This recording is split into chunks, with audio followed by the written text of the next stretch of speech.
네, 오늘 하나님께서 주시는 말씀 보겠습니다. 오늘 하나님께서 우리에게 주시는 말씀은 갈라디아서 2장 20절 말씀입니다. 갈라디아서 2장 20절 말씀. 너무 복되고 귀한 말씀인데 우리 한 목소리로 말씀 봉독하겠습니다.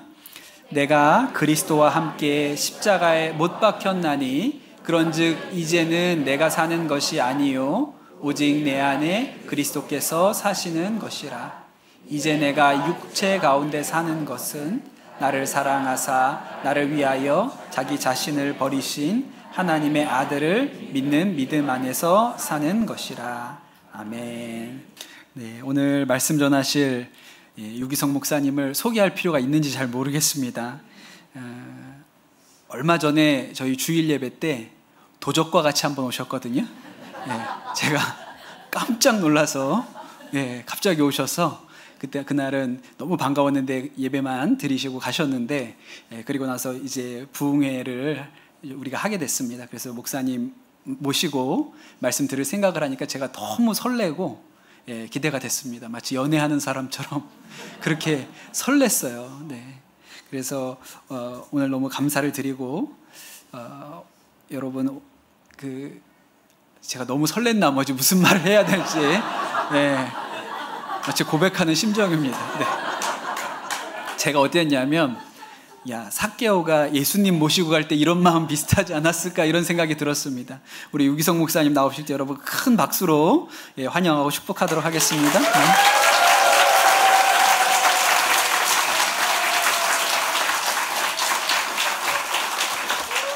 아유, 감사합니다.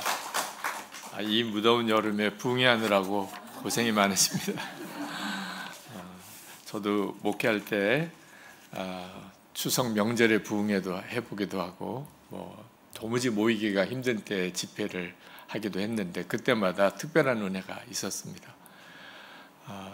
이번 우리 강남 선한목자교회 부흥회 동안 여러분 모두가 정말 나는 죽고 예수로 사는 십자가 복음이 아주 명확하게 믿어지고 뿐만 아니고 정말 누려지게 되기를, 그래서 누구든지 만나서 이야기하면 저는 예수님과 함께 죽었습니다, 이런 고백이 아주 자연스럽고 또 확신 가운데 되기를 축복합니다. 네. 이렇게 쉽지 않은 기간에 집회를 할 때 늘 생각되는 것이 이번 집회에 어떤 사람에게는 평생 잊을 수 없는 은혜 사건들, 또 어떤 영적인 변화를 경험하는 일이 있겠구나, 그런 생각이 듭니다.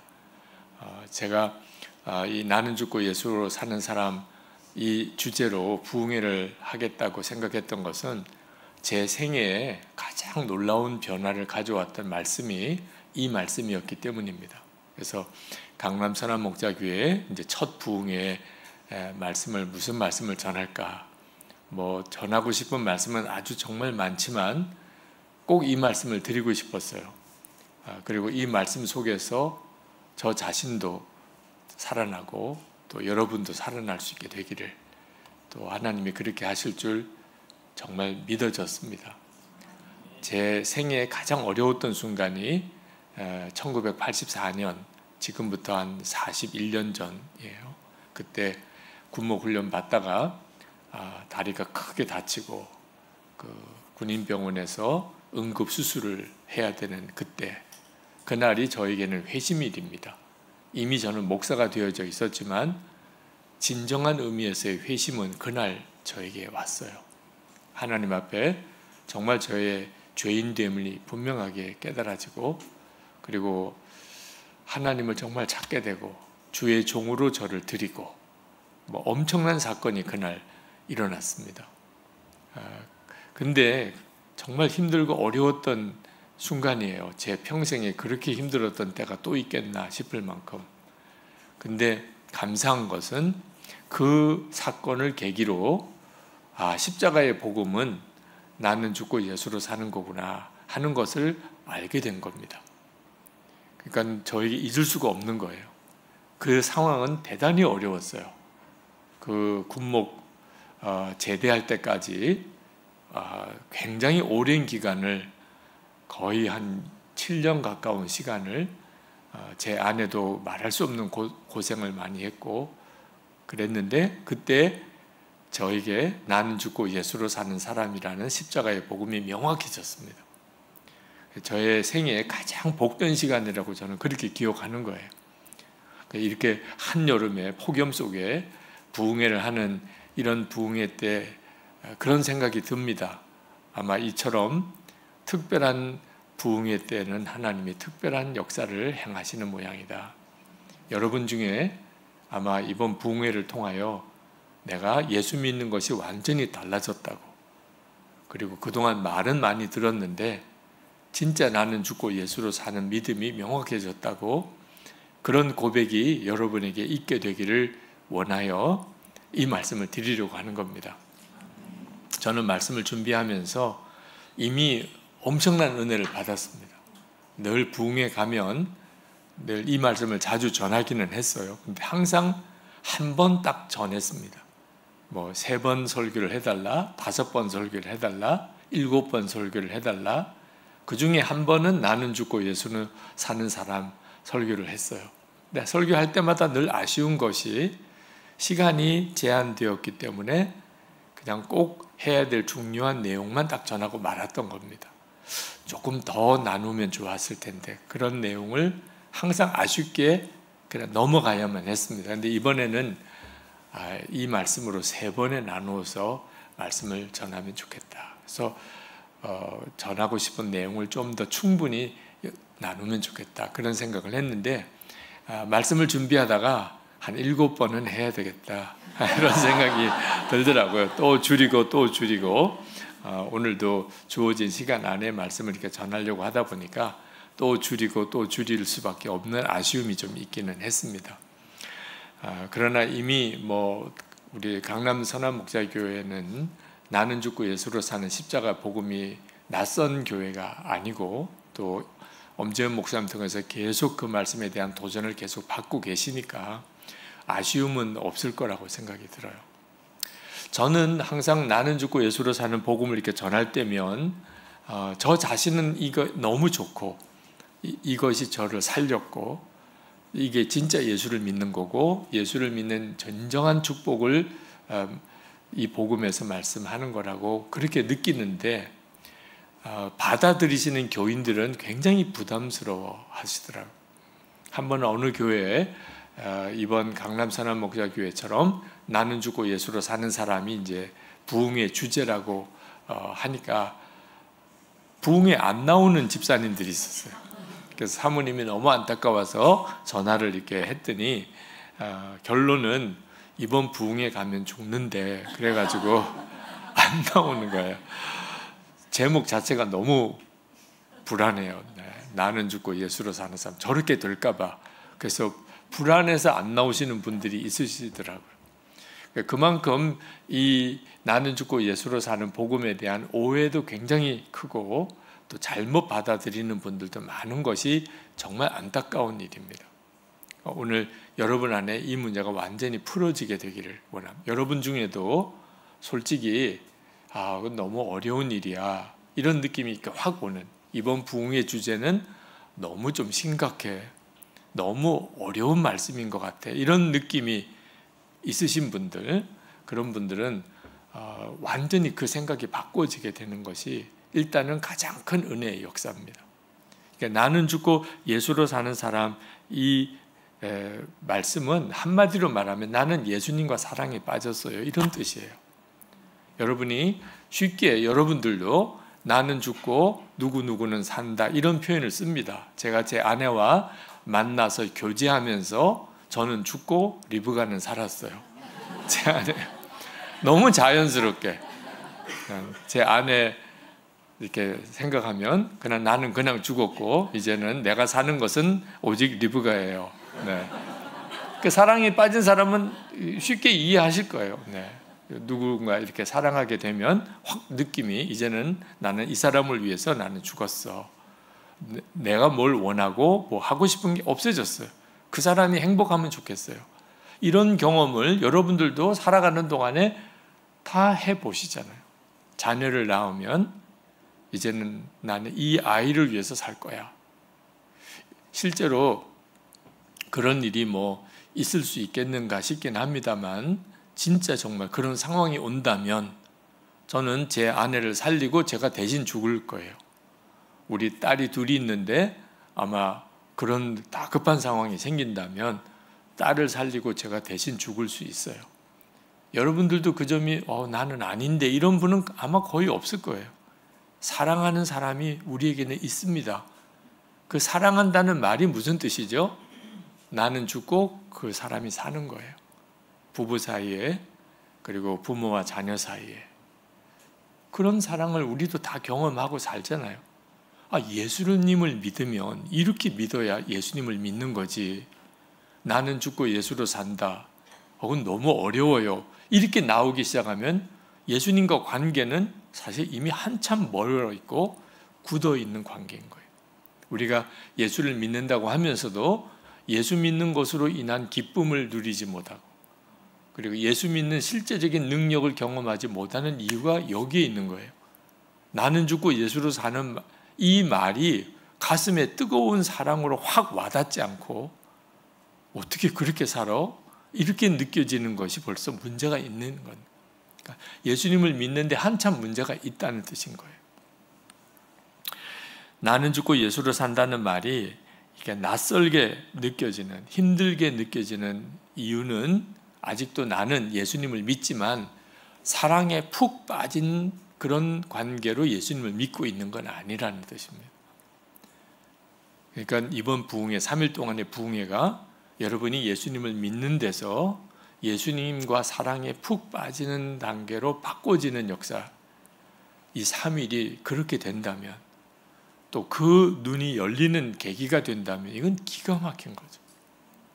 그해 2025년 여름은 무지하게 뜨거웠어. 그런데 나는 그때 정말 영적인 회심을 했어. 주님을 뜨겁게 사랑하게 됐어. 이건 정말 너무너무 놀라운 일이잖아요. 사랑하지 않는 남편과 함께 평생을 같이 살면서 남편에게 복종하고, 그리고 가정일을 꾸려가서 살아야 되는 여인이 있다면 얼마나 힘들어요. 그죠?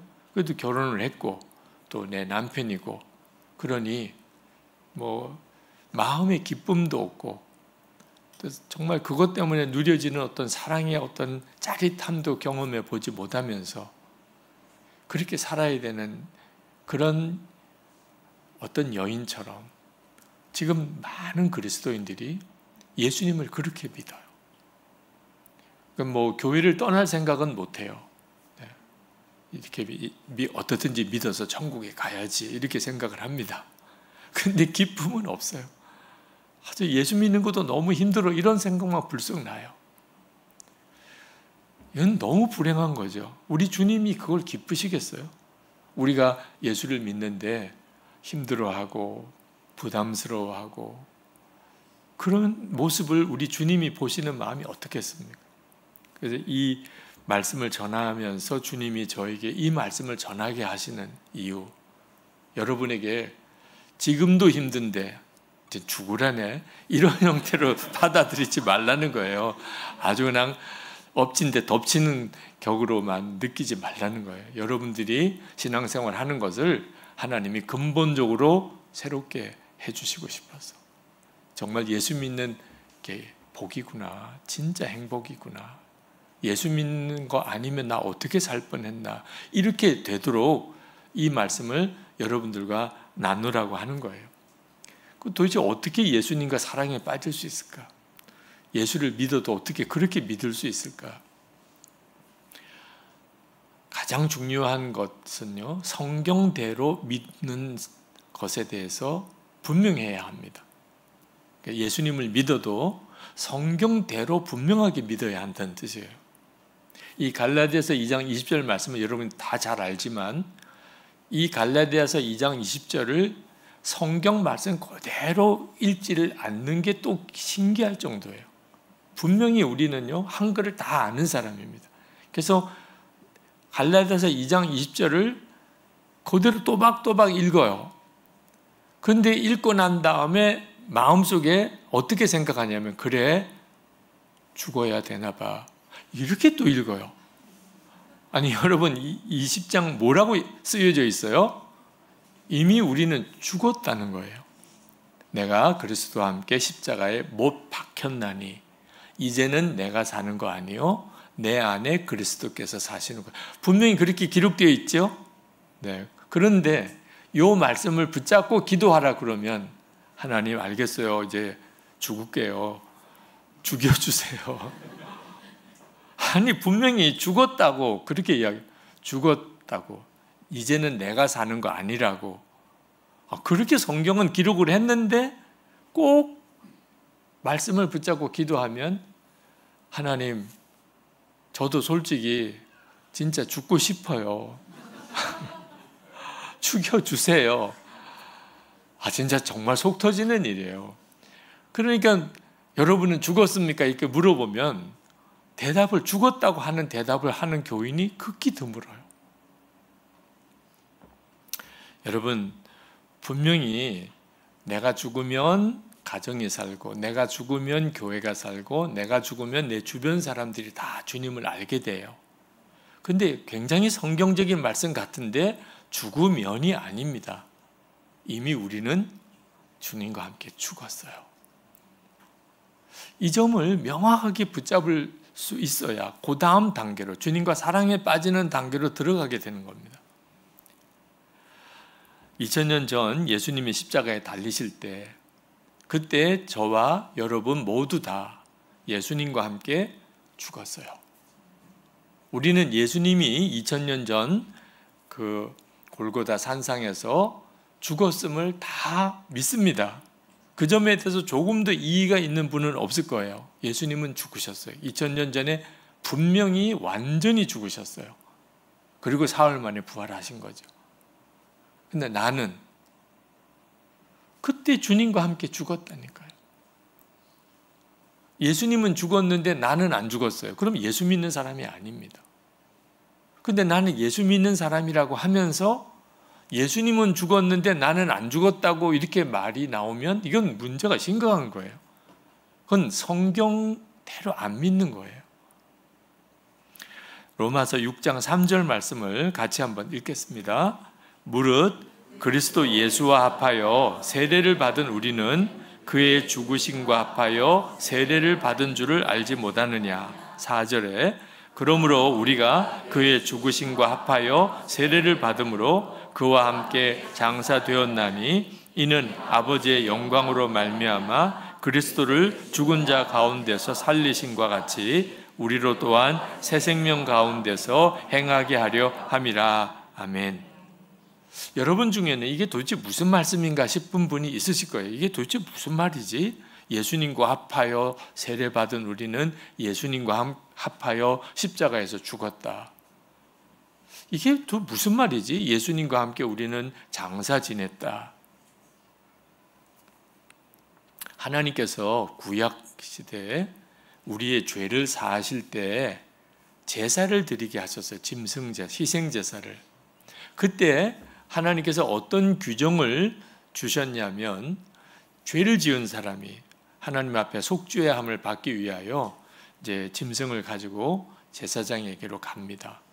그러면 제사장 앞에서 그 짐승의 머리에 이 죄인이 머리에 손을 얹어요.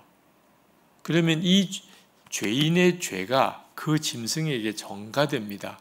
그 짐승이 이제 죄를 뒤집었어요. 그 사람의 죄를.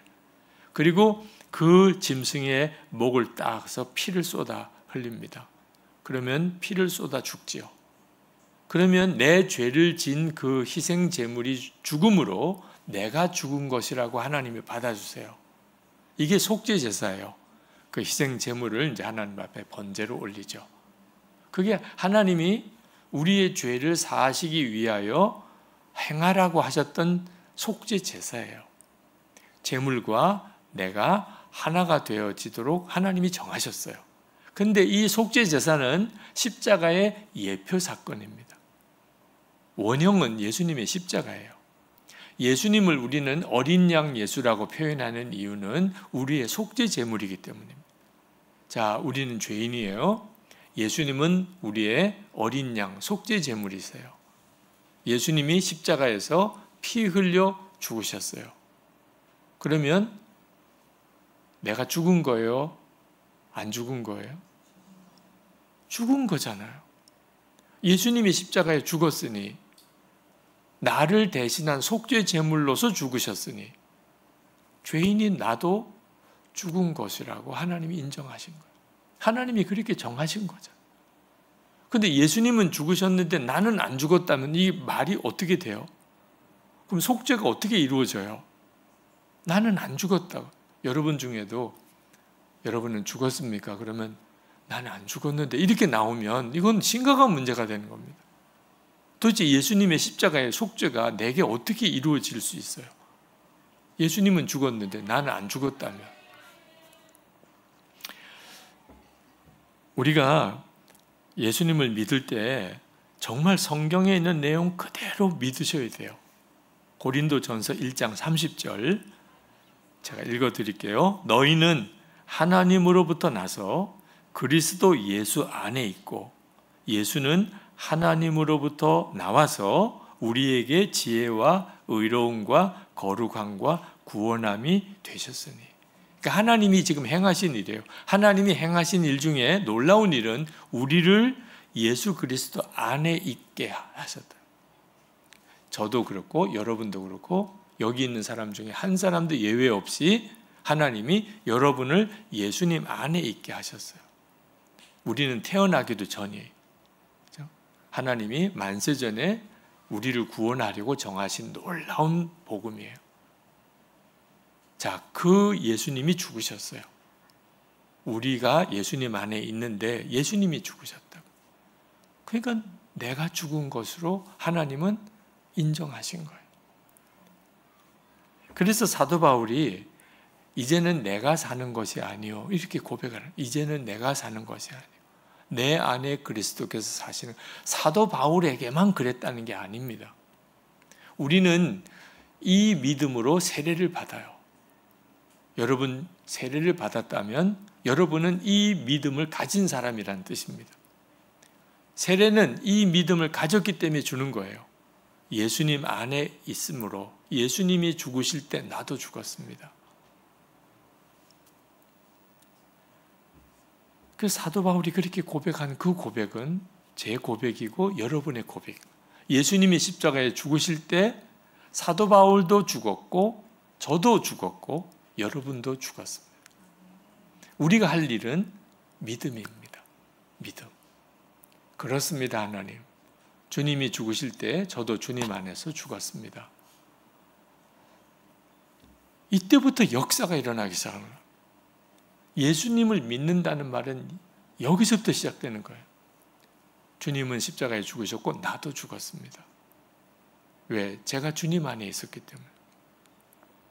제가 이렇게 설교를 하고 어느 목회자 집회에서 그리고 나왔더니 어느 목사님이 제 손을 붙잡고 가족 너무너무 은혜 받으셨다고 하면서 목사님 오늘 너무 은혜를 받았습니다. 목사님 제가 이제는 정말 죽으려고 노력을 하겠습니다. 제가 얼마나 낙심이 되는지, 나는 말 전하는 능력이 없구나. 나는 분명히 정말 정확하게 전한다고 몇 번 다짐하고 또 다시 확인하고 반복하고 전했는데 들으시기를 그래 죽어야지 되나 봐. 맞아 죽어야 되나 봐. 이렇게 들으시는 거예요. 저는 이번에도 여러분 중에 그런 분이 있을까 봐. 오늘 말씀 은혜가 됐어. 그래 이제 난 정말 죽기를 위해서 노력해. 여러분 죽는 거 목표 아닙니다. 우리가 죽어야 되는 게 목표. 너무나 많은 그리스도인, 신실한 그리스도인이라고 생각되는 분들이 죽는 걸 목표로 삼아요. 그래 내가 죽어야지 돼. 죽어야 우리 집이 살 거야. 내가 죽어야 우리 교회가 살 거야. 다 참 귀한 분들이에요. 그런 생각하시는 것 자체가. 근데 하나님 보시기에는 너무 문제가 많은 거예요. 말씀대로 전혀 안 믿는 거야. 말씀대로. 그렇게 말씀을 듣는데도 말씀대로 안 믿는 거예요. 또 계속해서 죽어야 된다는 거예요. 이미 죽었다는데 그게 그렇게 어려울까? 나는 죽었습니다. 이렇게 말하는 게 그렇게 어려울까? 그 순간에 믿음의 사건이 일어나는 거예요. 여러분이 이제 예수님을 믿는다고 할 때 가장 중요한 믿음이에요. 여러분, 왜 이런 믿음이 필요하냐면 예수님의 부활의 생명으로 살아야 되니까 그런 거예요. 우리가 예수님과 함께 죽어야 되는 이유가 부활하신 주님이 내 안에 오셔서 내 생명이 되시는 역사가 그때 이루어지니까 그런 거예요. 아니, 죽지도 않은 사람이 어떻게 살 수 있어요? 예수님의 생명으로. 안 죽었다며. 나는 안 죽었어요. 목사님, 저는 안 죽었어요. 그러니까 예수님의 생명으로 살 수가 없는 거예요. 죽지도 않은 사람이 어떻게 예수님의 생명으로 사나요? 로마서 6장 5절에 만일 우리가 그의 죽으심과 같은 모양으로 연합한 자가 되었으면 또한 그의 부활과 같은 모양으로 연합한 자도 되리라.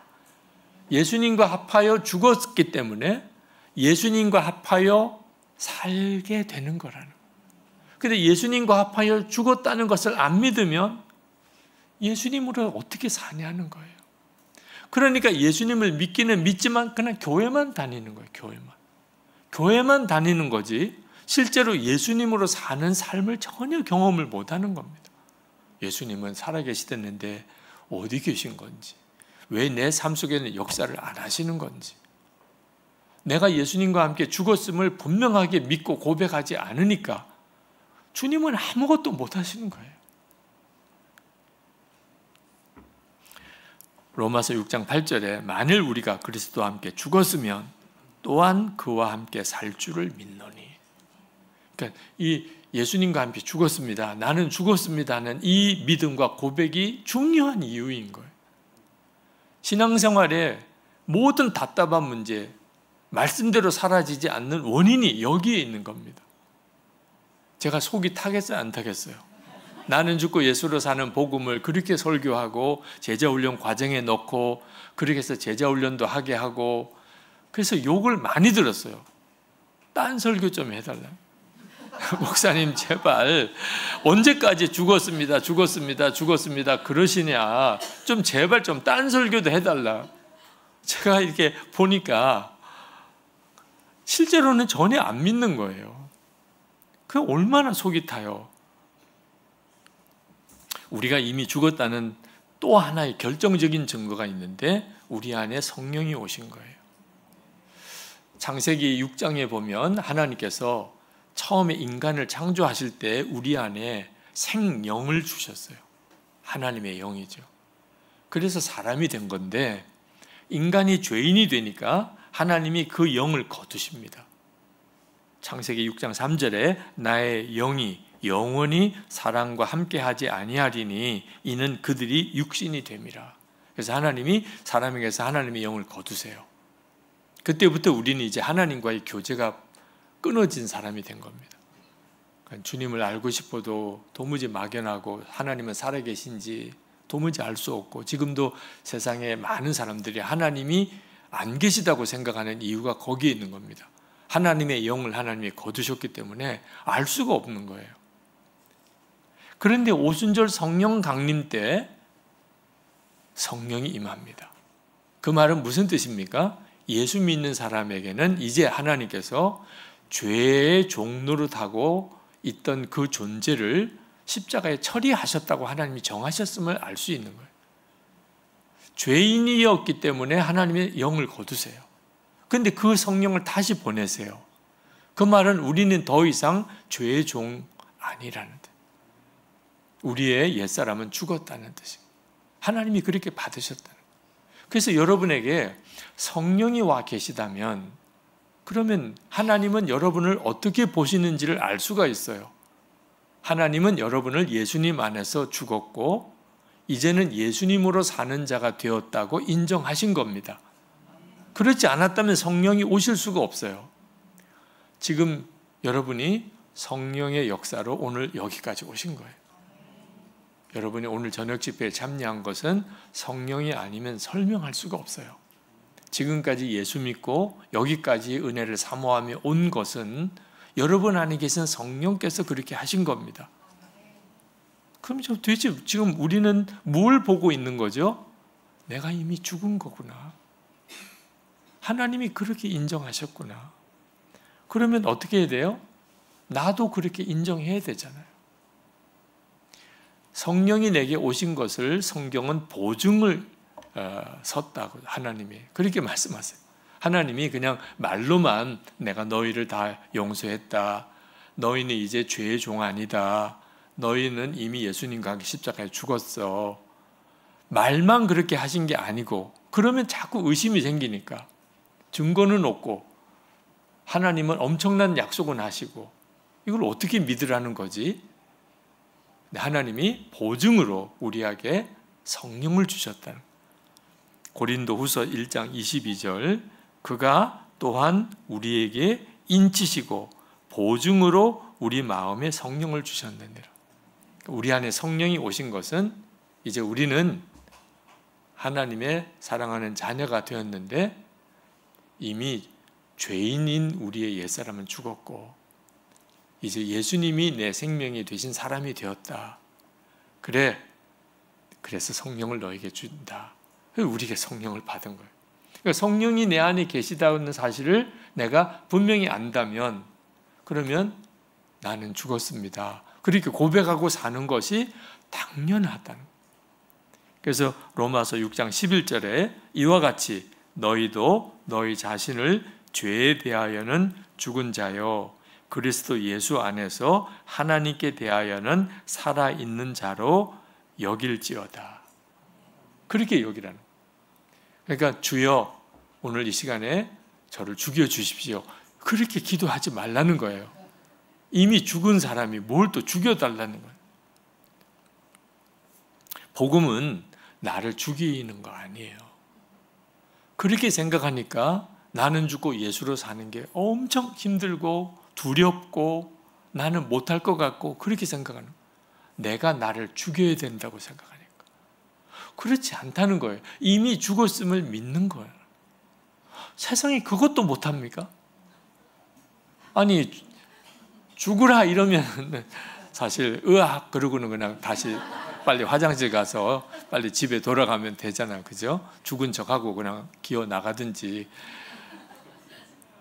그 정도도 아니고 그냥 이미 하나님의 은혜로 우리가 예수님과 함께 죽었다는, 예수님은 내 속죄 제물이신 주님은 십자가에서 죽으셨고 또 하나님의 성령을 내게 보내셨으니 증거도 너무 분명해요.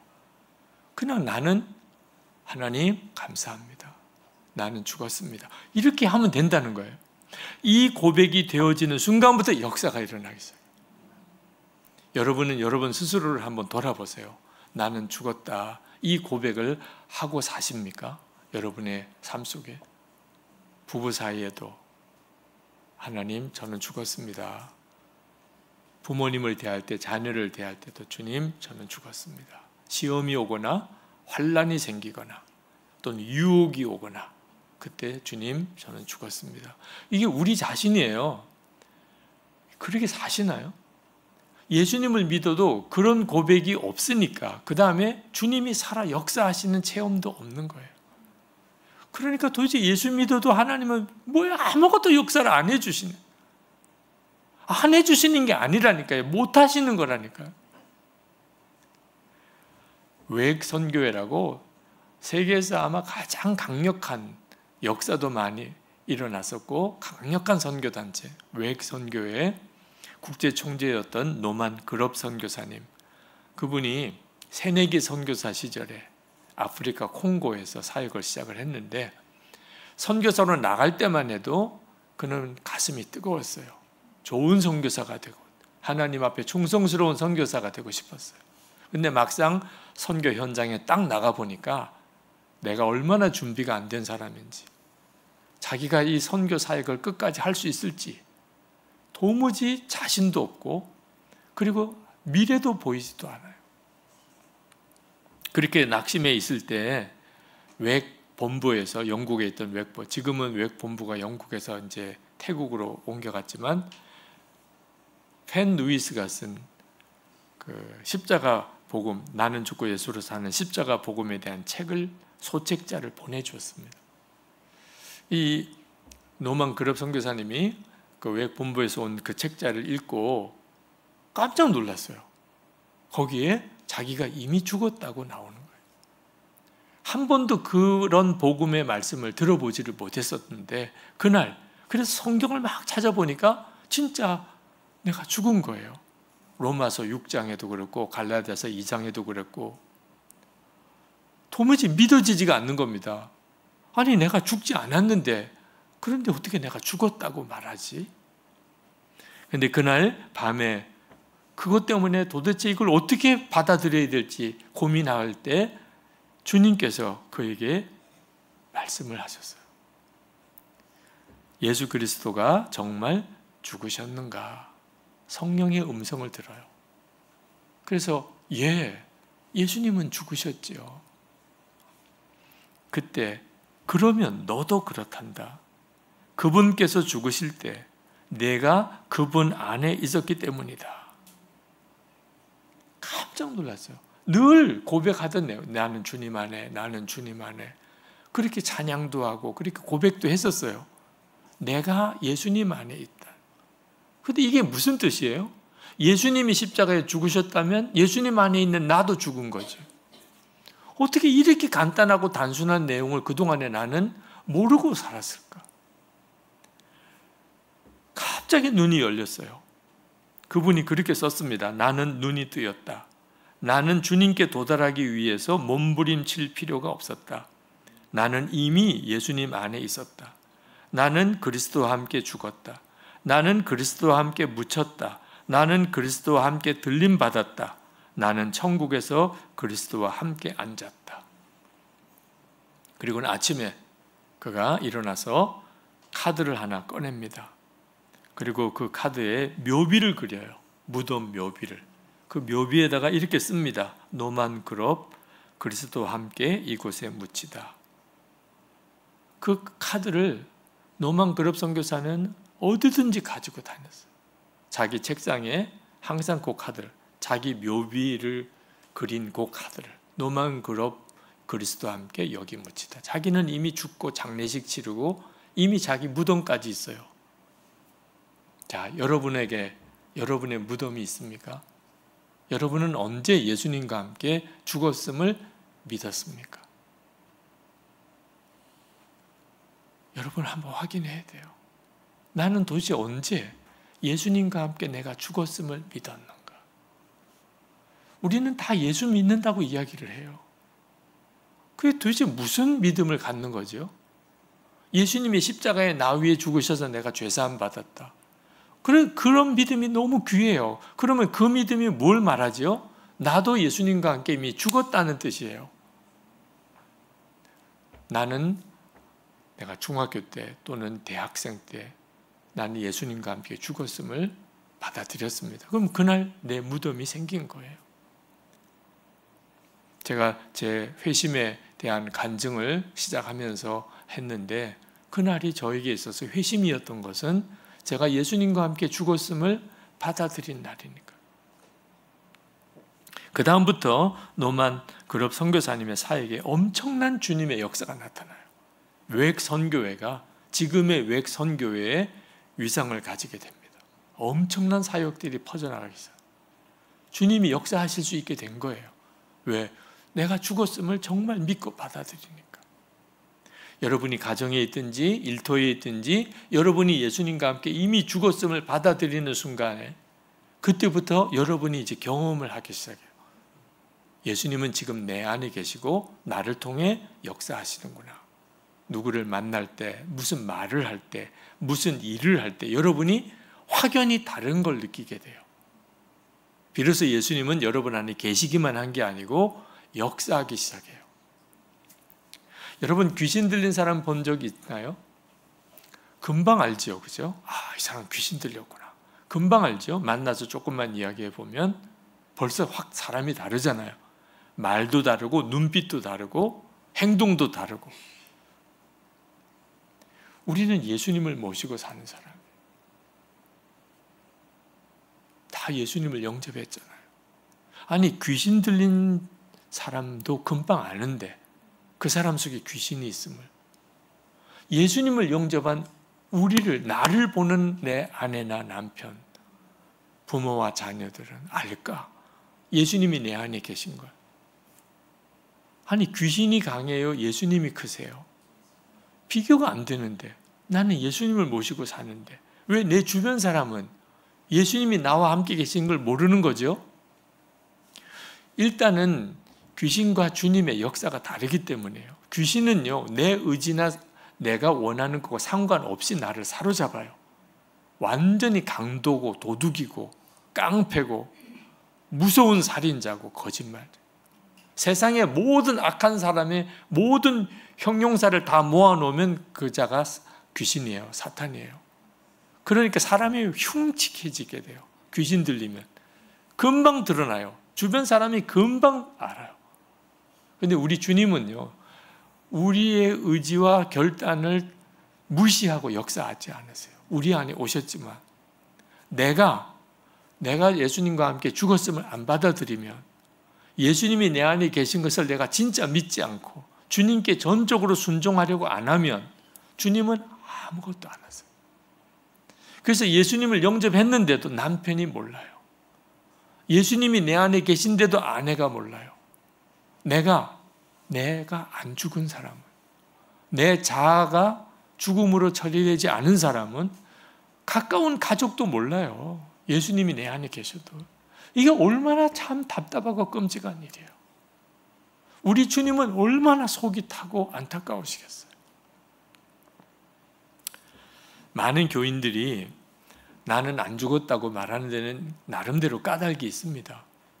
그건 죽었으면 이제 혈기도 성질도 뭐 음란한 생각도 욕심도 거짓도 다 없어져야 되지 않을까, 그런 생각을 하는 겁니다.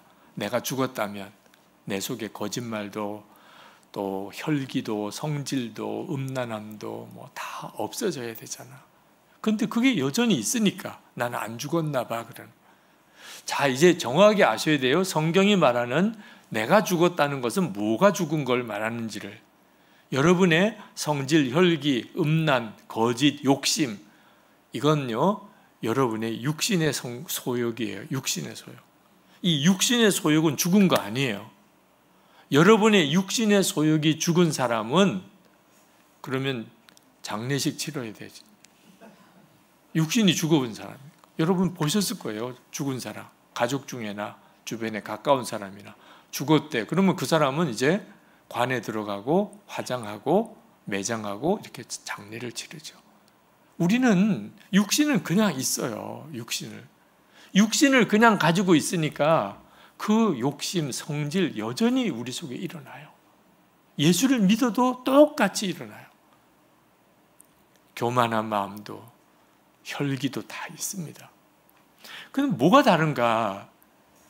전에는 나는 육신의 종노릇 하던 사람이에요.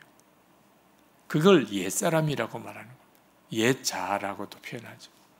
항상 성질이 나오면 성질 부리고, 욕심이 일어나면 욕심 부리고, 거짓 마음이 일어나면 거짓말하고, 음란한 생각이 들면 음란물을 보고 음란한 행동을 하고, 그렇게 살았어요. 그냥 스스로가 인정할 수밖에 없어요. 나는 죄의 종이다. 내가 스스로 죄를 지으려고 짓는 게 아니고 죄의 종이었기 때문에 그냥 죄를 짓게 되는 거예요. 그런데 예수를 믿고 이게 완전히 달라졌다는 거예요. 예수를 믿고 더 이상 나는 죄의 종노릇 하는 옛사람이 아니에요. 왜? 옛사람이 죽었기 때문에. 죄의 종노릇 하던 옛사람이 예수님과 함께 십자가에서 죽었어요. 이게 죄인인 내가 예수님과 함께 죽었다는 뜻입니다. 그러면 이제 나는 어떻게 된 거죠? 나는 이제는 예수님의 종이에요. 여전히 혈기도 있고 성질도 있고 하지만 나는 예수님의 종이에요. 6절, 로마서 6장 6절에 우리가 알거니와 우리의 옛사람이 예수와 함께 십자가에 못 박힌 것은 죄의 몸이 죽어 다시는 우리가 죄에게 종노릇 하지 아니하려 함이니. 사람이 완전히 달라졌어요. 예전에는 내 속에 주인이 죄예요. 그리고 나는 죄의 종노릇 하는 옛사람이 내 자아였어요. 그래서 주인이 끄는 대로, 사람 보는 앞에서는 아닌 척하지만 실제로는 욕심, 거짓말, 혈기, 성질, 음란 그렇게 살았어요. 그러니까 항상 다른 사람한테는 감추고 살아야 돼요. 내 진짜 모습이 드러나면 큰일 나. 내 진짜 모습은 내 가족들이나 알까? 어떤 때는 가족도 몰라, 내 진짜 모습을. 그랬는데 예수를 믿고 난 다음에 이제는 예수님이 내 안에 오셨어요. 자, 나는 여전히 혈기와 성질이 내 속에 육신을 통해서 일어나긴 하지만 예수님이 내 안에 오셨기 때문에 이제는 나는 내 성질대로 못 살아요. 내 마음속에 있는 어떤 욕망 또는 이기심, 음란함 있지만 주님이 나와 함께 계시니까 이제는 철저하게 나는 주님께서 이끄시는 대로 살아요. 나는 더 이상 죄의 종 아니에요. 그게 바로 나는 죽고 예수로 살게 됐다는 뜻이에요. 여러분에게 여전히 이 혈기, 성질 만만치가 않은 문제. 여러분들도 한성질 하시죠? 네.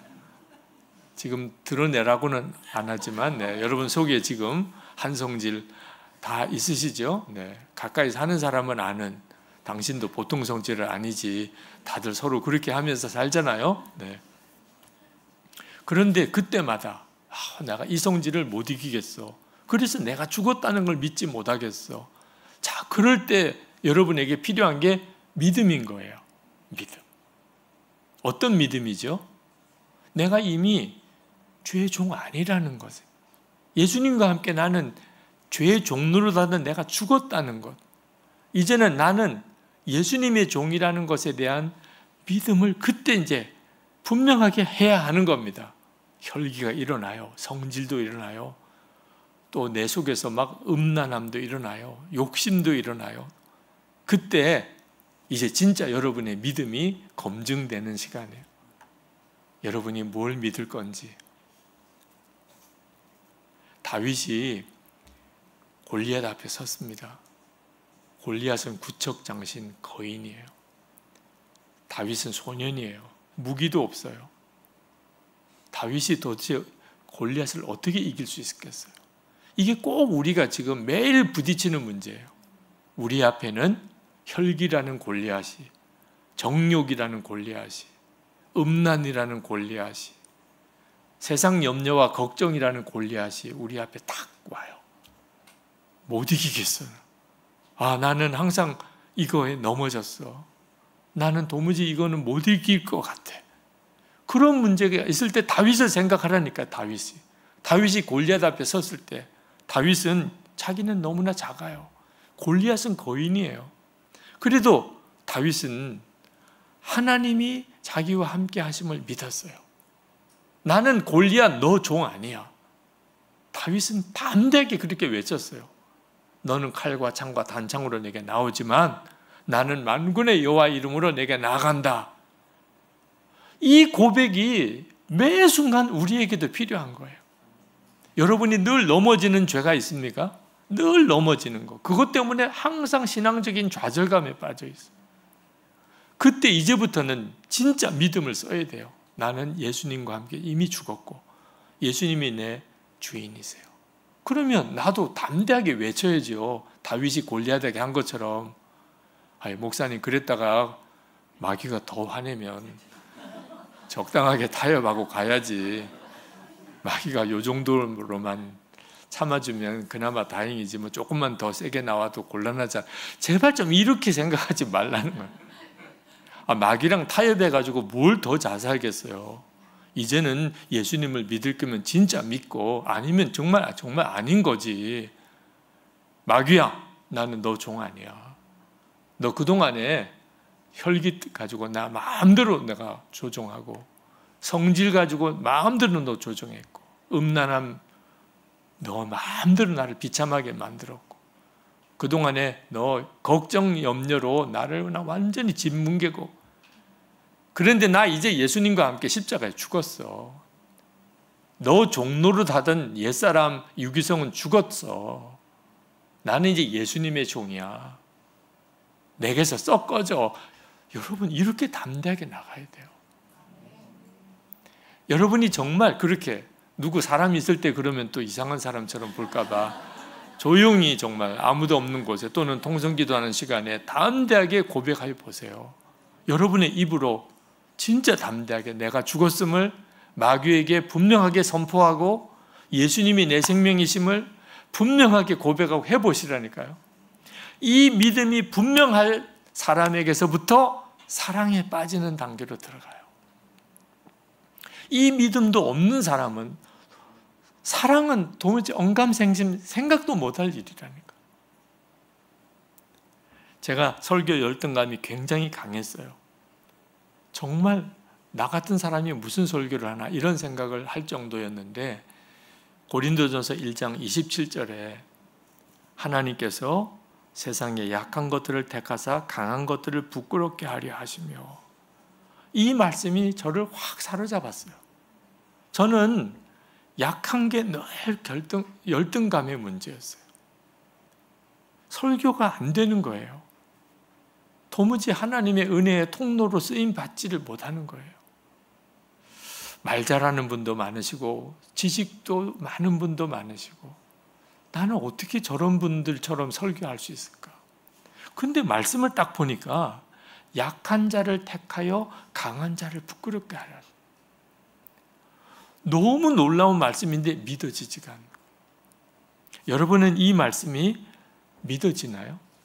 약한 자를 들어 강한 자를 부끄럽게 하려 하신다. 믿어지는 분은 지금 여러분의 약한 것 때문에 너무 기뻐하실 거예요. 그죠? 여러분의 자녀들이 공부 못하는 것 때문에 너무 감사할 거예요.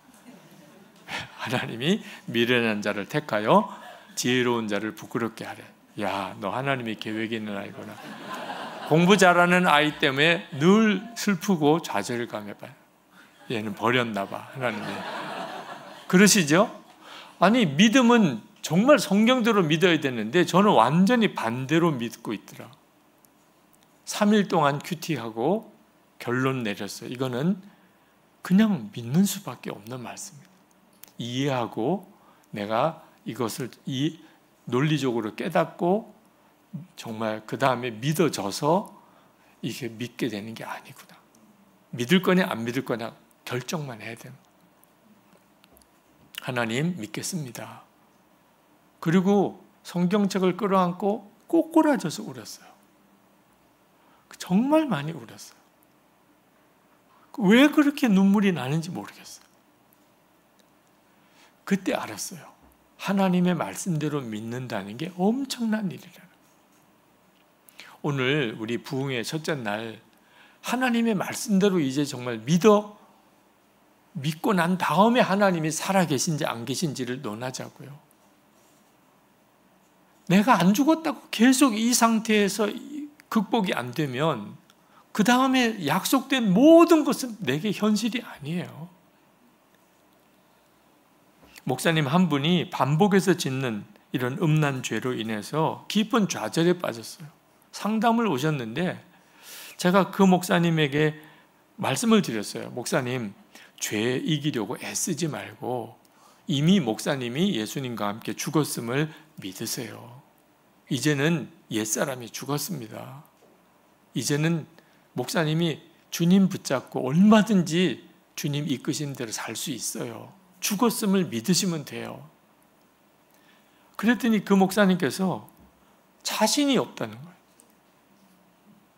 아니, 목사님 지금 자신이 있고 없고가 문제입니까? 말씀을 믿을 거냐 안 믿을 거냐는 건데, 목사님 저를 따라해 보세요. 하나님, 저 아무개는 죽었습니다. 따라하지 않으시는 거예요.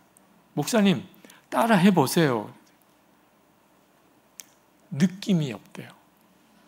정말 속이 터지더라고요. 아니, 뭘 느낌이 있고 없고를 따지냐. 목사님, 지금 뭐 이해가 안 된다, 또는 뭐 그 점에 대해서 자신이 없다, 뭐 느껴지지 않는다, 지금 그럴 때가 아니잖아요. 목사님 언제까지 이 모습으로 사실 겁니까? 아니, 하나님이 말씀하셨는데 제가 따라하라는 것조차도 못합니까? 목사님이 겨우 더듬더듬 따라하시더라고요. 하나님, 저 아무개는 죽었습니다. 그러고는 막 통곡을 하고 우는 거예요. 그 목사님이 저하고 상담하는 내내 계속 한 이야기가 있어요. 눈물도 안 난대 이제는. 그동안에 회개도 너무 했는데 이제는 회개를 할 마음도 없고 회개를 해도 소용없다고 느껴지고 이제는 더 이상 회개할 어떤 눈물의 기도도 안 나오는데 다 메말라 버렸대. 이제 자기는 끝났대. 그랬던 분이 그냥 펑펑 우는 거야, 펑펑. 저도 그 목사님 끌어안고 같이 정말 눈물로 같이 기도해 드렸어요. 우리가 진짜 믿음으로 붙잡으면 하나님의 말씀을 그 다음부터 주님이 역사하세요. 그러니까 이 믿음으로 붙잡는 게 엄청 중요해요. 부부싸움 하시고 할 일이 뭐죠? 나는 죽었습니다. 저 사람은 죽었습니다. 이게 아니고 당신 죽었어. 이제 너 죽었어. 이렇게 하면 안 돼. 나 죽었. 주님, 저 죽었습니다. 여러분 진짜 속상한 아이들 문제 때문에 너무 속상한. 그때 여러분이 할 일은 화내는 게 아니에요. 그러면 문제는 해결 안 됩니다. 하나님, 저 죽었습니다. 그때가 진짜 주님이 여러분을 통하여 역사하셔야 될 그때예요.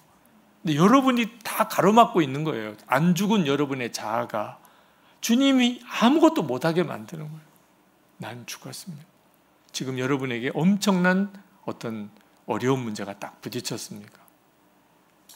여러분이 할 일은 주님, 전 죽었습니다. 그때부터 주님이 내게 어떻게 해야 될 걸 말씀하시고 인도하실 수 있으니까. 지난 6월에 목회자 제자훈련 세미나가 있었어요. 그때 우리 엄재현 목사님도 강의도 해주셨는데 제가 이 나는 죽고 예수로 사는 이 십자가의 복음을 강의하는 시간에 앞에 앉으셨던 목사님 한 분이 막 통곡을 하고 우는 거예요. 강의 시간에 그러니까 다른 목사님들도 좀 신경이 쓰이고 무슨 일인가, 저 목사님이 무슨 일인가 이런 싶기도 하고 저도 말씀을 전하면서 목사님에게 무슨 특별한 어떤 하나님의 역사가 있으신가 그런 마음도 들고 그리고 나중에 가서 이제 식사 시간에 그 목사님 이야기를 전해 들었어요. 그 목사님이 그 시간에 그렇게 울었던 이유 그동안에 자기는 죽었다는 게 도무지 안 믿어지는 도대체 그걸 어떻게 믿어야 될지 모르겠더라. 근데 그날 말씀을 듣는 중에 너무 마음이 확 열리는 거예요. 그래, 그냥 믿으면 되는 건데 그리고 나는 이미 죽었잖아. 내가 나를 죽이기 위해서 뭘 어떻게 더 할 것도 없어. 그냥 나는 이 시간에 그냥 믿을 거야. 주님, 나와 함께 예수님 2000년 전에 이미 죽었어. 나는 그냥 계속 나는 죽었습니다 고백하면 돼. 그게 너무 좋아서 그냥 감정을 주체를 못해서 그렇게 울었다고 그러더라고요. 어릴 때 기도원에 갔다가 원장 님으로부터 엄청난 책망을 들은 사모님이 계세요. 그 중학교 때인지 고등학교 때인지 10대 그 사모님에게 영적인 은사가 있어서 유명하신데 사람을 보면 마음 중심이 보인다는 거예요. 근데 그 어린 소녀지요. 보고는 너 너무 마음이 더럽다는 거예요. 그렇게 더러운 마음을 가지고 어떻게 이렇게 거룩한 성전에 들어왔냐. 막 야단을 쳐. 이 투시 은사도 있고 이런 분이 자기 속을 꿰뚫어 보고 자기 속에 있는 더러운 것을 지적하니까 이 소녀는 얼마나 놀라겠습니까? 그때부터 이 소녀에게는 트라우마가 생겼어요. 저는 그 원장님이 진짜 은사가 있으신 분인지 잘 확신이 안 들어요. 네. 그 10대 소녀에게 너 속에 더러운 거 있어. 안 통할 소녀가 누가 있겠어요? 네. 아니 도대체 10대 소녀 중에 마음에 좀 뭔가 문제 있는 생각이나 이런 거 안 한 소녀가 어디서요? 남자애들은 더 말할 것도 없고 너 정말 더럽구나 이런 말 들을 때 안 찔리는 애가 누가 있겠어? 저는 그분이 진짜 보고 그랬나 그냥 한번 확 찔러 본 건가 저는 오히려 후자 쪽에 가깝다고 생각이 들더라고요. 그런데 문제는 이 소녀가 결국은 목사님 사모님까지 됐는데도 항상 생각은 내 속은 너무 더럽고 영적으로 정말 은혜가 깊은 사람은 내 속을 알 거야. 내가 아무리 사모로서 이렇게 열심히 사역해도 누군가가 내 속을 아는 사람은 내 더러운 것을 알 거야.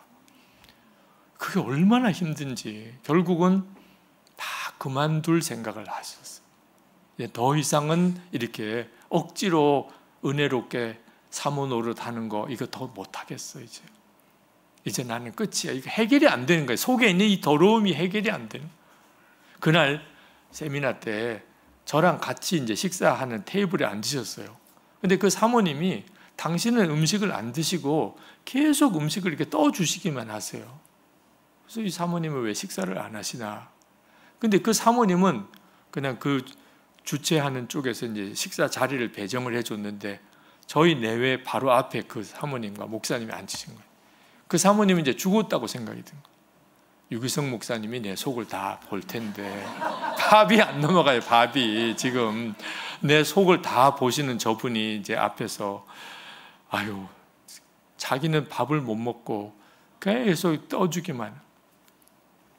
도대체 사모님 뭐 이야기를 좀 해보시라고 했더니 그때 나오는 이야기가 진짜 정말 어떻게 이렇게 사셨나 싶더라고요. 저는 하나님이 주신 은혜가 남의 속을 못 봐요. 하나도 안 보여주세요. 저는 그 사모님이 뭐 속이 어떤지 전혀 알 수가 없죠. 또 제가 그 사모님에게 그랬어요. 제가 나는 죽고 예수로 사는 십자가의 복음을 정말 받아들일 때 그때 어떤 느낌이었는지. 저는 사실 속이 더럽게 짝이 없는 진짜 겉다르고 속다른 사람. 겉으로는 정말 괜찮은 목사였는데 속으로는 온갖 더럽고 악하고 나쁜 생각으로 가득 찬 이런 사람도 목사가 돼야 되나? 그게 사실 저에게 있어서는 가장 심각한 문제였어요. 이걸 어떻게 해결해요? 도대체 이 더럽고 악한 나를 어떻게 해결하냐고요. 목사직을 그만둬야 되겠구나 이런 생각도 했었어요. 그때 나는 죽고 예수로 사는 복음을 들었어요. 내가 이미 죽었다는 거예요. 그렇지 않아도 죽고 싶은데 죽었다는 거예요. 이미 죽었다는 거예요. 나는 그냥 믿으면 된다는 거예요. 난 춤을 출 정도로 기뻤어요. 나는 죽고 예수로 사는 복음이 나를 살렸고 너무 기뻤어요. 너무 감격이었어요. 세상에 이게 진짜 복음이구나 싶었어요. 그리고 그때부터 지금까지 이 나는 죽고 예수로 사는 십자가의 복음으로 살았고 또 위기를 이기고 시험을 이기고 여기까지 왔어요. 근데 이 이야기를 그 사모님께 들려드리는데 사모님의 얼굴이 확 밝아진 거예요.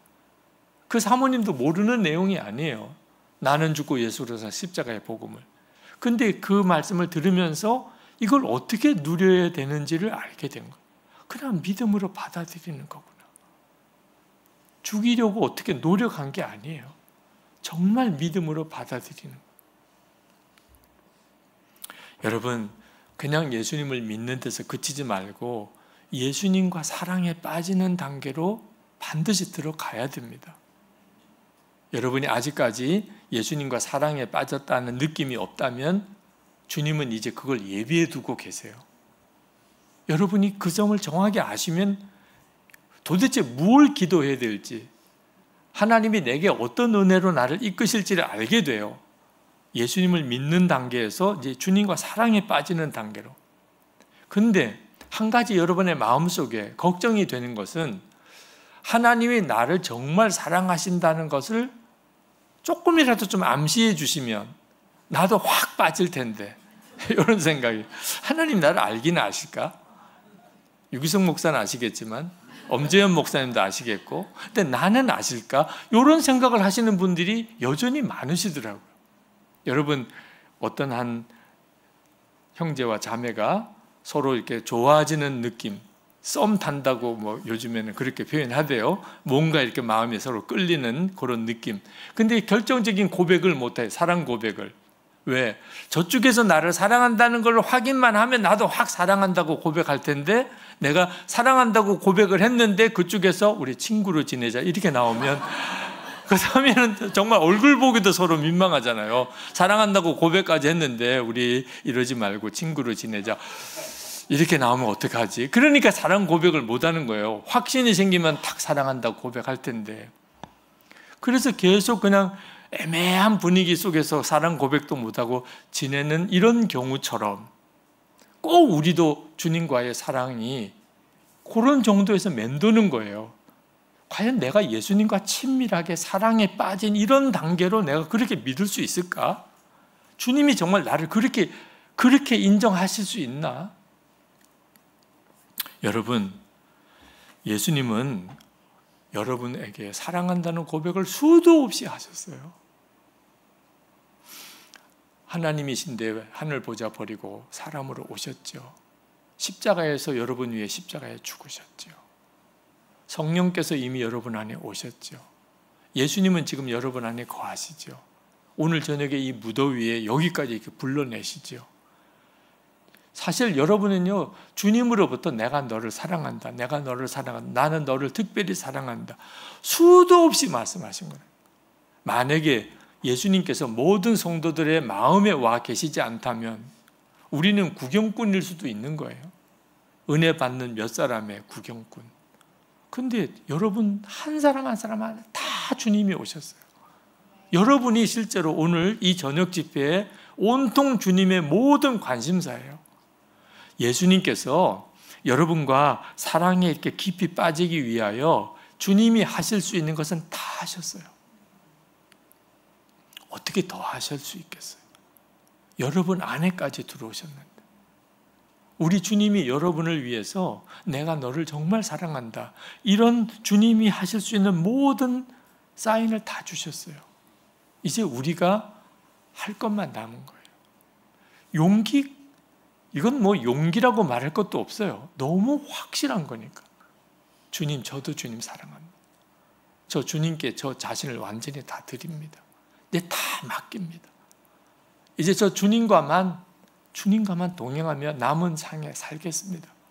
주님, 모든 것을 이제 주님이 이끄시는 대로 가겠습니다. 그게 바로 나는 죽고 예수로 사는 거예요. 이제 나 없어요. 이제 난 예수님밖에 없어요. 여러분은 주님과 관계에서 나는 죽고 예수로 사는 것에 대해서 왜 그렇게 두려워하세요? 그렇게 믿지 못할 것 같은 사람들에게 대해서는 사랑한다는 말도 그렇게 잘하더만, 당신밖에 없어, 이런 말도 그렇게 잘하더. 근데 어떻게 진짜 믿을 대상이신 주님께는 부담스러워요. 꼭 그렇게 믿어야 돼요? 아니, 왜 그렇게 생각하세요? 저도 정말 그렇게 주님과 내 모든 것을 주님께 드리고 주님의 모든 것을 누리고 내가 그렇게 살고 싶습니다. 그게 바로 나는 죽었습니다는 고백이에요. 오늘 첫날 저녁에 여러분, 나는 죽고 예수로 사는 이 믿음이 우리에게는 얼마나 행복한 일인가, 하나님이 주신 얼마나 놀라운 은총인가. 여러분의 신앙생활이 완전히 제대로 된 주님과의 관계 속에 오늘 딱 자리를 잡으시기를. 나 절대로 적당하게 믿고 싶지 않아. 예수님이 살아계신지 내 안에 계신지 그것도 모르면서 날마다 주님의 말씀을 듣고 주님의 인도를 따라 사는, 정말 사랑하는 사람과 행복하게 그렇게 매일매일을 살아가는 이런 생활도 못 해보고 내 안에 계시기는 한 건지, 내게도 무슨 말씀을 하시는 건지, 왜 내 삶 속에는 관여를 안 해주시는지, 나 정말 더 이상 이렇게 예수 믿고 싶지 않습니다. 주님, 진짜 주님과 완전한 사랑에 들어가고 싶습니다. 여러분이 정확하게 이렇게 고백을 하시면 반드시 구하면 주님이 반드시 주신다는 말씀이 이루어져요. 아, 내가 그때 그렇게 구했더니 지금 이렇게 주님이 내 눈을 열어주시고 주님과의 은혜 속에 살게 하시는구나. 이 시간에 우리 찬양하고 같이 기도하는 시간을 갖겠습니다. 내가 주인 삼은 찬양 부르시고 기도합시다.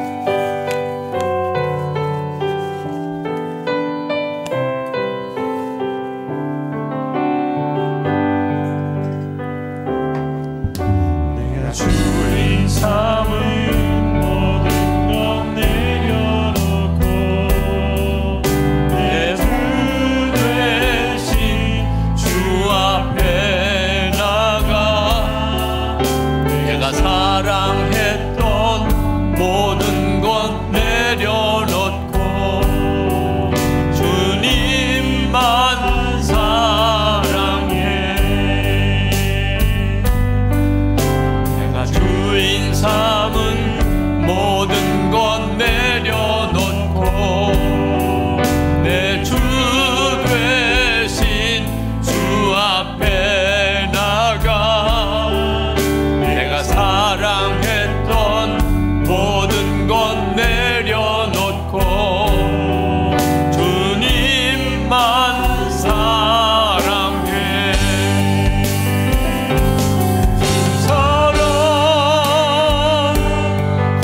아주 정확하게 기도합시다. 하나님 이렇게 해주세요 라고 하는 고백의 기도를 나는 죽고 예수로 산다. 주님, 제가 정확하게 이렇게 고백할 수 있게 되기 원합니다. 예수님과 사랑에 빠진 자로 그렇게 살게 되기를 제가 원합니다. 우리 가족들도 우리 교인들도 이렇게 진정한 복음으로 사는 이 은혜를 우리가 누리게 해주세요. 저도 누리고 우리 가족들도 우리 온 교우들도 다 누리게 해 주옵소서. 우리 주여 한번 부르짖고 기도합시다. 주여! 할렐루야. 크고 놀라우신 아버지 하나님, 하나님의 크시고 놀라운 은혜를 오늘도 사모하며 갈망하는 저들 가운데 부어주시기를 원합니다. 아버지 하나님, 우리가 마음이 준비되었습니다. 하나님, 정말 우리의 마음의 심령이 준비되었습니다. 하나님, 나는 죽고 예수로 산다 분명하게 고백할 수 있는 하나님 그 분명한 믿음과 담대한 고백을 저희들에게 허락하여 주옵소서. 하나님, 예수님과 정말 사랑에 빠진 자로 하나님 그렇게 살고 싶습니다. 하나님, 적당하게 예수 믿는데 그치지 않기를 원합니다. 하나님, 정말 살아계신 주님 만나 주시옵소서. 하나님, 눈을 열어 주를 온전히 바라보게 해 주시옵소서. 하나님, 온전한 복음으로 주님 앞에 서게 되기를 원합니다. 아버지 하나님, 우리의 마음의 중심에 하나님 더 이상 이 상태에 머무르고 싶지 않은 하나님 그 안타까움과 간절한 소원을 하나님 앞에 올려드립니다. 아버지, 강남 선한목자교회 성도들, 오늘 이 성회에 참여한 성도들, 하나님 그 마음의 중심을 붙들어 주소서. 하나님 그 마음의 중심에 역사해 주소서. 하나님 말씀해 주시고 오늘도 주여 저들의 마음을 온전히 사로잡아 주소서. 간절한 소원이 하나님 분명하고 강력하고 명확하게 되기를 원합니다. 하나님, 우리가 하나님 구하였으니 구하는 자는 반드시 주께서 이루시고 우리의 마음이 간절하오니 하나님 반드시 하나님 해결해 주시고 하나님 우리가 정말 원하오니 주님께서 반드시 이루시기를 원합니다. 하나님, 주님의 은혜 가운데 더 깊이 들어가게 해주시옵소서. 하나님, 예수님을 믿되 주님과 정말 사랑에 빠진 하나님 그 믿음의 감격과 은혜 고백으로 살아갈 수 있도록 주여 역사해 주옵소서. 오늘도 하나님 마음이 상한 하나님 닫혀있는 자들, 하나님 메마른 이들 주의 손으로 하나님 말씀과 성령의 놀라운 역사로 하나님 풀어주시고 만져주시옵소서. 주님, 우리 한 번 더 기도합니다. 나는 죽고 예수로 사는 믿음에 제가 굳게 서게 해주소서. 느낌에 의지하지도 않겠습니다. 오직 말씀 자체를 굳게 붙잡겠습니다. 다윗처럼 담대하게 믿음을 선포하겠습니다. 나는 죽었고 예수님으로 산다. 하나님, 가정에서나 일터에서나 교회 성도들 사이의 공동체에서나 항상 분명한 믿음이 되게 해 주시옵소서.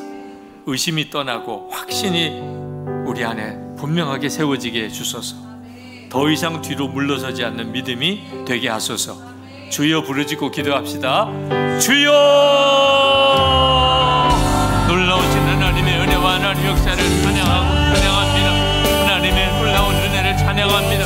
하나님, 나는 죽고 예수로 사는 하나님 분명한 믿음이 말씀에 견고하게 세워지게 되기를 원합니다. 더 이상 의심하지 않고 하나님 주저하지 아니하고 뒤로 물러서지 아니하고 주춤하지 아니하고 하나님의 말씀이니 확실한 하나님 믿음 안에 서게 되기를 원합니다. 아버지 하나님, 오늘 이 시간 하나님 아직도 하나님 마음이 하나님 분명히 확정되지 않은 이들을 주의 손에 부탁드립니다.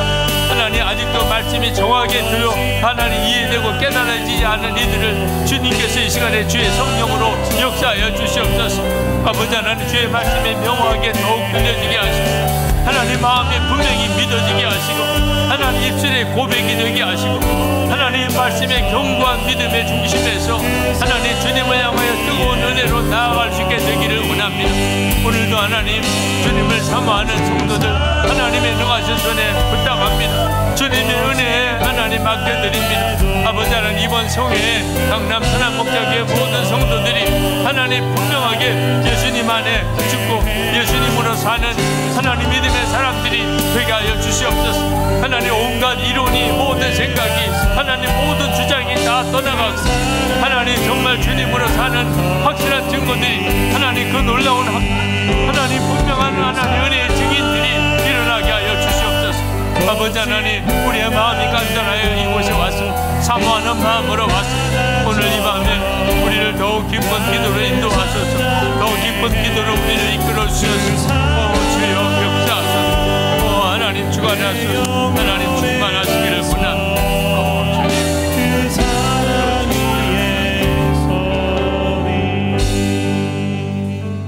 이 시간에 여러분 중에 하나님, 저는 이제부터 어떤 시험이 오든지 유혹이 오든지 또는 난관이 오든지 나는 죽었다, 나는 죽었습니다, 그렇게 고백하며 제가 살겠습니다. 그렇게 결단하시는 분들은 자리에 일어나시기 바랍니다. 이 시간에 주님의 보혈로 여러분을 덮으시는 시간이 되기를 원합니다. 마음의 의심이 다 떠나고 두려움도 다 떠나고 너무 기쁘고 이 믿음이 너무 감사하고 이렇게 고백할 수 있다는 것이 하나님의 은혜라고 깨달아지고 그런 은혜가 여러분 가운데 임하게 되기를 원합니다. 계속해서 기도 시간을 자유롭게 가지시게 되겠는데 여러분의 마음속에 이 시간에 주의 보혈로 여러분을 덮으시는 것을 믿으시기 바랍니다. 주님, 이제부터 어떤 갈등이 오거나 시험이 오거나 문제가 생기거나 나는 죽었습니다, 고백하고 나가겠습니다. 이것이 말씀이니 조금도 의심하지 않겠습니다. 이제는 주님의 역사를 기대하고 나갑니다. 주님께 나의 모든 것을 드립니다. 이제는 진짜 주님만, 주님의 품에만 안기겠습니다. 우리 주여 세 번 부르짖고 기도합시다. 주여, 주여, 주여. 할렐루야. 은혜와 사랑이 많으신 하나님,